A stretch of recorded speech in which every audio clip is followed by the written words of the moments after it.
আজকে আমি এক আপুর ভিডিও দেখলাম, সেই ভিডিওতে বলতেছে সে নাকি কখনো কাপড় ধোয় নাই, বা কাপড় কিভাবে ধোয় বা কী দিয়ে ধোয় সেটা নাকি সে জানে না। সে নাকি বিয়ের আগে তার মা কাপড় ধুয়ে দিত তাকে, এবং বিয়ের পর ফার্স্ট টাইম তার স্বামী কাপড় ধোবে। সে কীভাবে ধোবে, কী দিয়ে ধোবে সেটা কি জানে না। এই জন্য সে মোবাইলে ইউটিউবে সার্চ দিয়ে সে কাপড় ধোয়ার ভিডিও দেখছে। দেখার পরে সে বলতেছে তো কখনোই সে কাপড় ধোয় নাই, কীভাবে ধোবে আর কি। তো যাই হোক, এরপর সে কাপড় ভিডিওতে দেখে কাপড় ধুয়ে লাড়া দিছে।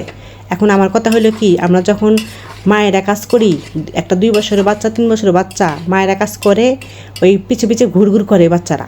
ঘর ঝাড়ু দেওয়ার সময় মায়েরা ঘর ঝাড়ু দিয়ে ওই বাচ্চা ঘুরঘুর করে। এখন ওই ঘর ঝাড়ু দেওয়া শেষ হলে বাচ্চা কিন্তু দেখবেন ওই ঝাড়ুটা নিয়ে কিন্তু ঘর ঝাড়ু দেওয়ার চেষ্টা করে, সেম টু সেম করার চেষ্টা করে। কিন্তু আর এই ধামরা বেডি বলে কি সে নাকি কাপড় ধুতে জানে না, সে নাকি কাপড় ধোয় কীভাবে আর কী দিয়ে ধোয় সেটা নাকি সে জানে না। দেখছেন? তা আমি বলি কি, যে জামাই একে বিয়ে করছে তার জীবনটা ধন্য। শোন বোন, তুই যদি খাওয়া জানোস তুই খাওয়া যদি না জানিস তাহলে ইউটিউবে সার্চ দিয়ে খাই কেমনে হেডাও দেখে শিখাল।